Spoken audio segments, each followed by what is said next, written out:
특히 우리 경제가 충분히 감내할 수 있는 범위 내에서 또 상업적 합리성이 있는 프로젝트에 한해 투자를 진행한다는 점을 양국 정부가 확인함으로써 원금 회수가 어려운 사업에 투자를 빙자한 사실상 공여가 이루어지는 것 아니냐라는 일각의 불신과 우려 또한 확실하게 불식하게 됐습니다. 이제 양국은 앞으로 조선과 원전 같은 전통적 전략 산업에서부터 인공지능과 반도체 등 미래 첨단 산업에 이르기까지 이전과는 차원이 다른 협력적 파트너십을 구축하게 될 것입니다. 이번 협상을 통해 한미 양국은 대한민국의 수십 년 수건이자 한반도 평화와 안정을 위한 필수 전략 자산인 핵 추진 잠수함 건조를 추진하기로 함께 뜻을 모았습니다. 우라늄 농축과 사용 후 핵연료 재처리 권한 확대에 대해서도 미국 정부의 지지를 확보하는 데 성공했습니다. 매우 의미 있는 진전으로 생각됩니다. 또한 미국 상선뿐만 아니라 미 해군 함정 건조조차도 대한민국 내에서 진행할 수 있도록 제도적 개선책을 모색하기로 했습니다. 대한민국과 미국의 조선업이 함께 위대해질 수 있는 발판이 구축된 것입니다. 오기 바로 전에 이제 긴급 브리핑으로 이재명 대통령이 직접 발표를 했어요. 한미 팩트시트 최종 합의가 됐습니다. 두 분 어떻게 보셨는지. 저부터 할까요? 저는 두 가지. 첫째 15%, 네. 그다음에 두 번째 핵연료 추진 잠수함. 이 두 가지를 봤거든요. 15%라는 것은 이제 확정 아닙니까? 그동안 15% 관세라는 내용에 대해서는 많이 알고 있었지만은 이것이 이제 완전히 팩트 시트로서 확정됐다라는 의미는 불확실성이 제거된다라는 거거든요. 이 관세 협상에서 협상이라는 게 원래 100대 0은 없어요. 그러니까 51대 49 내지는 뭐 50.9대 49.1 이렇게 되는 건데 그리고 앞으로 이제 어떻게 이것을 잘 활용하느냐가 중요한데 불확실성 자체를 없애는 것만으로도 기업의 동력이 상당 부분 살아날 거라고 보고요. 그다음에 핵잠 같은 경우는 우리 안보 전략 자산의 새로운 지평을 지금 연다라는 차원에서 굉장한 의미가 있습니다. 그래서 저는 두 가지에 주목했어요. 네, 아무튼 다행입니다.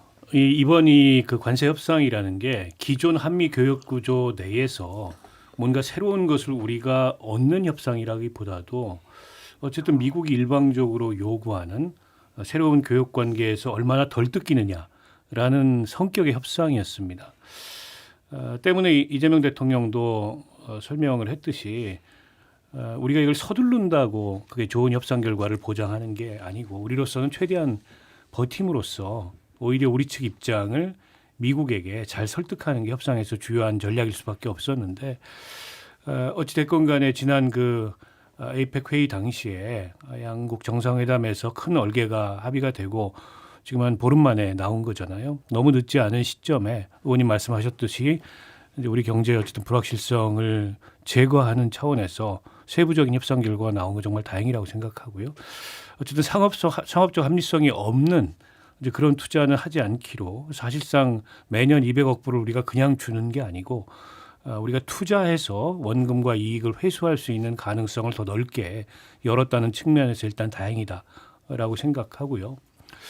그러니까 원자력 추진 잠수함은 그동안에 이제 건조 장소가 어디냐 이걸 가지고 논란이 있었어요. 네. 그러니까 정상회담 이후에 미국의 트럼프 대통령이 돌아가서 미국에서 일방적으로 발표한 거는 뭐 필라델피아 한화 그 오션의 그 조선소에서 건조하라라는 거였는데 거긴 사실상 잠수함을 건조할 수 있는 인프라가 안 되는 곳이어서 우리로서 받아들이기 어려운 그런 조건이었고 어쨌든 이것도 이제 끈질기게 협상을 해서 국내에서 건조하는 것으로 정리가 된 듯하고요. 그리고 한미 원자력 협정 이제 개정하기로 결정한 건 아니지만 어쨌든 한미 원자력 협정 개정 협상의 문을 열었다고 할까요? 이제 그런 합의에 도달한 건데 이건 저는 의미가 있다고 생각합니다. 이게 군사적 전용 가능성 차원이 아니고 어쨌든 기존의 산업 그 차원에서도 그러니까 산업용 에너지라는 측면에서 저는 의미 있는 협상 결과를 가져왔다고 보고 원자력 잠수함 건설을 어쨌든 하기로 한 건데 이게 정말 우리 한반도 안보와 평화를 위한 필수 전략 자산일지에 대해서는 저는 좀 개인적으로 의문을 갖고 있어요. 그리고 다른 걱정되는 대목도 있습니다. 이게 연쇄적인 동아시아에서의 군비 경쟁을 가속화시킬 가능성도 배제하기가 어렵거든요.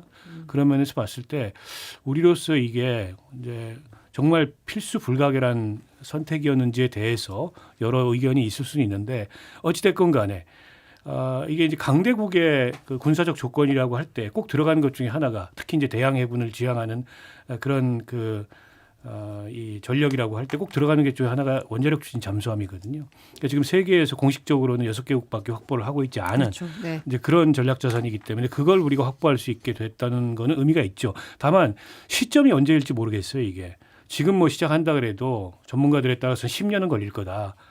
이런 의견도 있거든요. 그러나 어쨌든 이 가능성을 열었다는 측면에서는 의미 있는 그런 협상 결과를 만들었다고 생각합니다. 근데 지금 이제- 사실 네. 질의응답에서 위성락 국가안보실장이 이 부분 얘기를 했거든요. 이제 국내에서 건조한다. 핵연료 추진 잠수함 국내에서 건조한다는 입장 분명히 했고 마지막까지 사실 논의된 게 이게 잠수함이 아니라 사실은 농축 재처리 문제였다고 그 얘기를 하더라고요. 언제 건조하냐는 문제가 제기된 적은 있지만 처음부터 끝까지 한국에서 건조하는 걸 전제로 진행이 된 거고 목표 시기는 10년 가까이 걸리는 것으로 보고 있는데 빨리 시작해서 아이고, 네. 그 시기를 앞당겨야 하지 않을까 싶다 이런 말을 했습니다. 예. 정의원님 제가 어떻게 이제 보세요? 그 말씀을 들으면서 그 15% 관세와 관련해서 불확실성이 제거되었는데 지금 미국 연방 대법원에서 그 관세를 행정부가 올리는 부분에 대한 최종 판결을 앞두고 있거든요. 그렇기 때문에 만약에 그 미국 연방 대법원에서 그 관세를 대통령이 이런 식으로 일방적으로 인상하는 것이 위헌이다 한다면은 우리한테는 또 더 나쁠 건 없지만 그렇다 해서 그걸 기다리기보다는 협상을 완료하면서 이제 주목하면서 상황을 좀 봐야 될 것 같고요. 그다음에 지금 그 위성락 안보실장이 얘기했듯이 핵잠을 꺼낸 이유가 바로 우라늄 농축과 사용 후 핵연료의 재처리에 대한 우리 정부의 의지가 있기 때문에 핵잠으로 제가 그래서 지난번에도 이렇게 뭐라 그러나 쓰리 쿠션으로 한번 돌린 게 아니냐 그런 말씀을 드린 적이 있었는데요. 그럼에도 불구하고 이 핵연료 추진 잠수함을 우리로 하여금 건조하게 했다라는 건 상당한 진척인 것이 얼마 전에 호주에 대해서 핵잠을 제공한다 그래갖고 다른 나라가 상당히 부러워했어요. 근데 그거는 호주에서 만드는 것도 아니었거든요. 그러다가 또 그걸 지렛대로 호주에 핵잠을 제공하느니 안 하느니를 가지고 관세 협상에서 트럼프가 또 활용한 측면이 있는데 아무튼 우리가 2천억 불에다가 또 1,500불 선박 그 협력 그런 엄청난 그 돈을 어쨌든 투자하는 형식이잖아요. 그러면서 이 핵잠 카드를 어쨌든 확보했다라는 거는 긍정적으로 보고요. 단 한미 원자력 협력 협정을 개정하는 거에 대해서는 트럼프 행정부도 상당히 시간을 끌면서 여러 가지 지리한 그런 협상 과정이 있을 것이다. 이걸 이렇게 쉽게 해주지는 않겠지만 어쨌든 문을 열은 거잖아요. 네. 그런 차원에서는 또 한국의 협상가들이 굉장히 터프한 협상가로 알려져 있으니까 실무진에서 또 해야 되겠죠. 여러 가지 방법이 있어요. 미국의 우라늄 농축 회사에 대한 지분을 확보한다든지 뭐 나름대로 방법을 강구하지 않을까 싶어요. 그러니까 이게 미국 국내에서는 전부 의회 승인 사항이거든요. 그 원자력 협정 개정도 마찬가지고, 그러니까 미국에서 농축된 우라늄을 이 민수용이 아닌 군수용으로 수출하는 것도 미 의회 승인 사항입니다. 때문에 물론 이제 미국의 지금 공화당이 그 다수 의석을 가지고 있어서 트럼프 대통령 의지대로 되지 않겠냐라는 관측이 있긴 합니다만 그 가까운 시일 내에 그냥 뭐 국회에서 뭐 법 하나 통과시키듯이 왜냐하면 전 세계하고 동일한 옵션을 가진 협정이거든요. 그러면 이제 그거에 예외를 만들어야 되는 건데 그 예외를 이제 승인받는 게 간단치 않은 문제일 거다. 시간이 꼭 걸릴 거다 이렇게 보고요. 아까 그 의원님 말씀하셨던 지금 대법원에서 그 이번 관세 협상 트럼프 대통령이 세계를 상대로 행정명령을 통해서 하고 있는 그에 대해서 그 하급심에서는 다 대통령 행정부가 패소를 했습니다. 그러니까 과세권은 의회에 있다라는 게 이제 대법원의 법원의 취지였는데요. 만약 이게 대법원에서 패소하게 되면 일대 혼란이 올 거예요. 지금 결국에는 다 이게 무효화가 되고 새로운 조건에서 뭔가를 다시 해야 되는 그런 상황이 될 텐데, 그래서 아마 미국 행정부도 미국 대법원이 그런 혼란을 감당하기 어려울 거기 때문에 그런 판결을 내리지 않을 거다라고 믿고 있는 것 같은데, 이미 이제 미국의 그 수입업자들이 낸 관세 이거를 다 돌려줘야 됩니다. 지금 그 복잡한 거를 그럼 대법원이 할 수 있겠냐.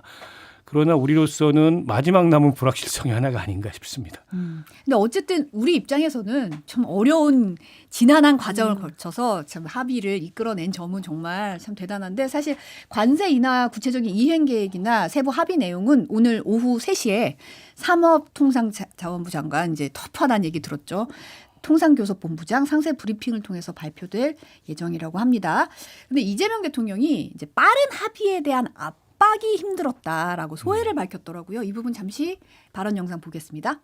그리고 정말로 어려웠던 것은 대외적 관계에 있어서는 국내에서 정치적 입장이 좀 다르더라도 국익과 국민들을 위해서 좀 합리적 목소리를 내주면 좋은데, 빨리 합의해라, 빨리 하지 못하는 게 무능한 거다, 상대방의 요구를 빨리빨리 들어줘라, 이런 취지의 압박을 내부에서 가하는 그런 상황들이 참으로 힘들었습니다. 어려운 일이긴 하겠지만 국익에 관한 한, 대외적 관계에 관한 한 정쟁의 대상으로 삼아서 국익에 반하는 합의를 강제하거나 또는 실패하기를 기다려서 공격을 하겠다는 심사처럼 느껴지는 그런 내부적인 부당한 압력은 참 없었으면 좋겠다는 생각이 들었습니다. 박 의원님도 말씀하셨지만 이게 사실은 우리가 자발적으로 하는 협상은 아니잖아요. 우리는 FTA도 했는데 상대의 요구에 의해서 어쩔 수 없이 손실을 최소화해야 되는 비자발적 협상을 해야 하는 상황에서 우리의 전략은 버티는 것이었다. 좀 약간 서름이 느껴지기도 하는 전략이기도 한데, 이제 버티는 거였고, 버티는 걸 전략으로 쓰고 있는데 자꾸 빨리 왜 안 하냐라는 걸 들었을 때 굉장히 힘들었다, 이런 소회를 밝힌 거예요. 어떻게 들으셨어요? 일단 그 야당에 대한 비판이 녹아들어 있는 멘트라고 생각이 들고요. 아마 국정을 운영하는 입장에서는 그런 생각도 들 거예요. 근데 그게 민주주의 아닙니까? 그리고 상대방 요구를 들어주라고 국민의힘이 압박한 기억은 제가 없거든요. 그러니까는 뭔가 좀 투명하게 야당에게도 설명하라. 내지는 왜 그런 그 많은 액수를 처음에 제안했느냐, 그런 주장들을 했는데요. 그거는 어떻게 보면은 협상을 하는 쪽에서는 상당히 거슬리고 부담스럽지만, 그걸 지렛대로 또 미국에 대해서 협상할 수 있는 것이 정권과 정부의 능력이 아닐까 생각하고요. 또 지금 말씀하셨듯이 국제 질서가 달라지고 또 소위 패권을 쥐고 있는 나라의 대통령의 상당히 그 독특한 어떤 그런 뭐라 그럴까, 그 특성 때문에 불가피하게 협상을 해야 되는 상황인 것은 맞는데요. 여기서 이제 비자발적 협상에 대해서 버티는 것이다 이렇게 설명하잖아요. 전 충분히 이해는 해요. 그런데 이 대한민국의 대통령이 부당한 내지는 국제질서 재편에 의한 일방적인 요구에 대해서 우리는 버텼다라고 한다면, 과연 이러한 그 뉴스도 또 미국에 다 전달될 거 아니에요. 미국이 두려워서가 아니라 차라리 어차피 이런 내용은 시간이 흐르면 다 알려지고, 대통령이 그때 참 고뇌가 깊었구나라고 생각할 수 있는데, 한미 동맹의 틀 속에서 여기까지 왔는데 동맹국이 한국을 신뢰하면서 우라늄 농축이라든지 또는 사용 후 해결료의 재처리에 대해서도 상당히 긍정적인 그런 신호를 보낼 것이다라고 일단 하고, 나중에 이건 천천히 얘기해도 되는 대목 아닌가, 저 개인적으로는 그런 생각을 해봤습니다. 우리가 미국과 이제 통상이나 무역 관련해서 어려운 협상을 처음 하는 게 아니잖아요. 과거에 이제 소고기 협상도 있었고 한미 FTA도 있었고 이번에 관세 협상도 있었는데, 이제 국내 여론이라는 거는 어떻게 보면 협상에서 레버리지인 측면이 있습니다. 그걸 이제 전략적으로 잘 활용하는 게 또한 협상력이라고 보고요. 그러니까 저는 지금 여야 관계에 워낙 이 불신의 골이 깊기 때문에 또 이게 이제 이 통상협상이나 관세협상 같은 경우에는 우리 전략이 드러나거나 이러면 안 되는 예민한 문제여서 충분히 정보를 사전 공유하기 어려운 면이 분명히 있다고 봅니다. 과거에도 마찬가지였어요. FTA 협상 때도 그랬고 이제 그렇다 하더라도 어쨌든 이런 이 대외 정책은 어쩔 수 없이 정부가 주도권을 거의 일방적으로 갖는데 그래도 국회를 상대로 좀 설명할 건 설명하고 정보를 공유할 건 하고 또 이런 게 좀 필요하다고 보고요. 앞으로 관행적으로라도.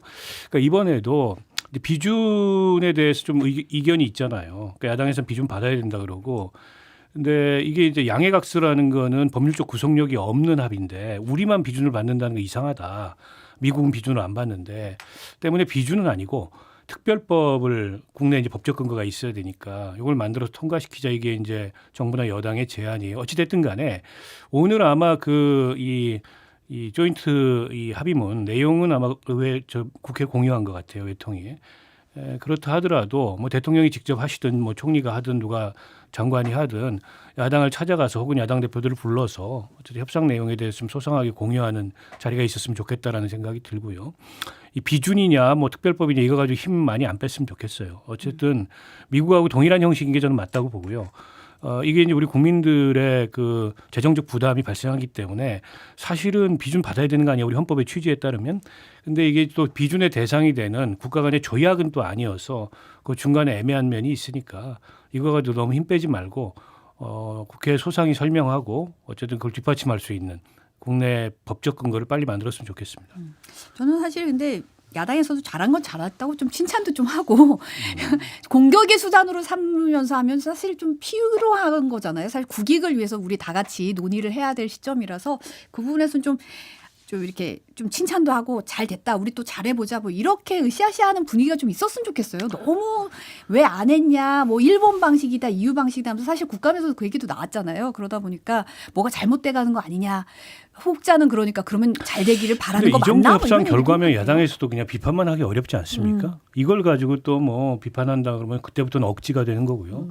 지난번에 협상에 큰 틀이 나왔을 때도 일부 야당 뭐 중진 정치인들이 일본보다 못한 협상을 했다 이런 식으로 비판을 했는데 사실과는 많이 동떨어진 비판을 위한 비판이었다고 봅니다. 아니 그 말씀도 맞는 게 여기서 그런 거는 잘했다라고 얘기하면 야당이 훨씬 커 보이죠. 그리고 또 하나 이제 과거 얘기를 하셨잖아요. 소고기 협상 때도 그렇고 FTA도 그렇고 그 당시 야당이 어떤 민주당을 중심으로 해서 얼마나 비난을 했습니까? 근데 결국은 우리가 FTA를 사수하지 못하고 트럼프의 이 관세 협상에 결국은 테이블에 앉을 수밖에 없는 그런 현실이 있었다라는 거 아니겠습니까? 그리고 여당의 입장에서 그리고 집권 정부의 입장에서 그 소위 이런 상황에서 상당히 그 뭐라 그럴까 좀 큰 그림을 보여줘야 돼요. 대표적인 게 독일을 통일할 때 있잖아요. 당시 여당의 그 핵심 인사라고 할 수 있는 에곤바 같은 사람이 한국에 와서 설명한 게 있는데요. 그 동독하고 협상할 때마다 당시의 야당이었던 기민당을 대상으로 굉장히 상세하게 설명을 해주거든요. 그리고 그걸 자랑스럽게 얘기해요. 왜냐하면 그렇게 하면 유권자인 국민들 입장에서는 여당이 이런 식으로 지금 야당을 배려하는구나라는 것이 본인들 점수가 올라가는 일입니다. 그리고 참 오래된 얘기지만 루스벨트가요. 2차 대전 때 국방부 장관을 공화당 인사를 시켜요. 그러면서 그 민주당에서 아니 왜 우리도 인재가 많은데 하필이면 야당 인사를 그 중요한 전쟁부의 장관으로 앉히느냐 그랬을 때 시끄럽잖아 야당이. 첫 마디가 그거였어요. 그러면서 두 번째 얘기가 뭔지 아십니까? 루스벨트가 바로 이게 민주주의야. 우리 이재명 대통령도 이 협상과 관련해서 많은 지지자들을 중심으로 해서 잘했다는 얘기를 들을 때 이런 식의 어떤 여유 그리고 어떤 통합의 제스처를 쓰면 어떨까라는 제안을 해봅니다.